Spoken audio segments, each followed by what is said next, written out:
इटावा पत्रकारों के ऊपर दर्ज मुकदमे वापस लेने और भ्रष्टाचार की जांच में दोषी पाए गए दरोगा राजकुमार शर्मा की गिरफ्तारी की मांग को लेकर के न्यूज़ टीवी चैनल के पत्रकार प्रमोद दीक्षित थाना सिविल लाइन के बाहर अनिश्चितकालीन भूख हड़ताल पर बैठे। इटावा से स्टेट हेड नीत कुमार की रिपोर्ट।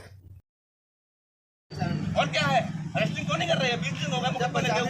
मुकदमा क्यों नहीं? मैं नहीं मानता था। मुकदमा लिखता कोई? मेरे माँ बाप रोए थे मुझसे अलग होने के बाद।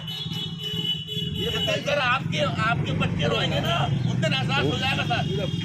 अरे भाई मेरी बात ये बताओ, अगर बचाना सर मेरा आपका विवाद नहीं है, सर मेरा आपका विवाद नहीं है, मुझे कानून का है। जब वो दरोगा आरोपी अगर है, मुकदमा लिखा है तो अरेस्टिंग क्यों नहीं? और अगर वो आरोपी नहीं था तो फिर मुकदमा क्यों लिख दिया? मैं सुप्रीम कोर्ट की अवहेलना नहीं कर रहा, मैं उनको स्वागत करता हूँ। यही कारण है मैं बैठा हूँ। अगर वो धाराओं में अरेस्टिंग नहीं होती तो मैं नहीं ऐसा नहीं है सर।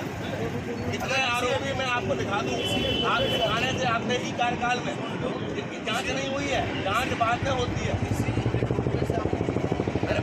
सर मुझे भी थोड़ा बहुत कानून मालूम है, 20 साल हो गए मुझे करते करते। ये सारा कुछ पूरा मेरा जो मामला है, जहाँ तक कि मैं बात करूँ पूरे उत्तर प्रदेश की जानकारी हो चुकी हो, क्योंकि आज से 20 दिन के पूर्व मैंने एक राष्ट्रपति महोदय को अपना एक इच्छा मृत्यु का ज्ञापन दिया था।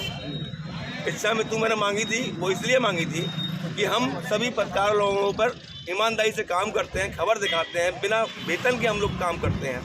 उसके बावजूद भी हर जगह का प्रशासन पत्रकारों पर झूठे आरोप लगाता है। क्यों? उनकी सच्चाई दिखा दी इसलिए। कई पुलिसकर्मी सस्पेंड हो जाते हैं। ऐसा ही इटावा में इटावा टू आगरा धक्का मारी की बसें चलती थी, जिसपे एक बसों से 5,000 रुपये पूर्व यातायात प्रभारी राजकुमार शर्मा वसूलते थे। ऐसे कुल मिलाकर इटावा जनपद में 78-80 बसें थीं, इस पर लाखों रुपए की वसूली इनके पास आती थी।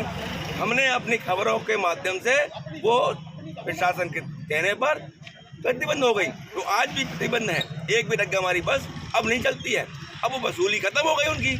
अब वसूली पे खत्म होने पर उनने दाव में आकर मेरे ऊपर फर्जी 1,000 रुपये का लूट का मुकदमा लगा के मुझे जेल भेजा, जबकि 42,000 रुपये मेरी जेब में जमा थाने में किए गए। 1 लाख की लूट बोल लेते, 1,000 रुपये की लूट में जेल भेज रहे हो, 42,000 रुपये मेरे जमा कर रहे हो, छूट के आने के बाद में हमें वापस कर रहे हो। ये है पुलिस। आज जब मैंने उनके खिलाफ 2.5 साल पहले जब मैं जेल गया था, उसी दौरान छूट के आने के बाद उनके सारे प्रमाण इटावा के SSP को मैंने दिए थे, और उनकी यहाँ से 2 SSP चले गए, तीसरे महोदय आए हैं।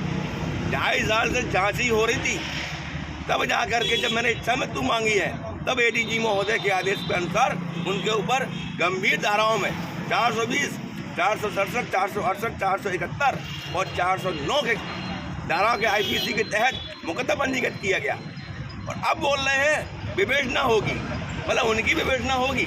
इतने पुलिसकर्मी हैं, उनकी विवेचना होती है, पत्रकारों की विवेचना। आप क्या चाहते हैं? उनकी गिरफ्तारी की जाए, और पहले तो मेरी पहली मुख्य मांग तो ये है कि राजकुमार शर्मा को तत्काल प्रभाव से उन्हें गिरफ्तार किया जाए।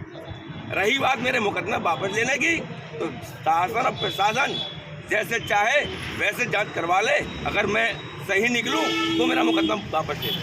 ये भूख हड़ताल आपकी कब तक जारी रहेगी? ये भूख हड़ताल जब तक जारी रहेगी, या तो मेरी अंतिम सांस निकल जाए या फिर राजकुमार शर्मा की अरेस्टिंग हो जाए। 2 में से एक काम करते प्रशासन, या तो मुझे मार डाले या फिर उसकी अरेस्टिंग कर ले।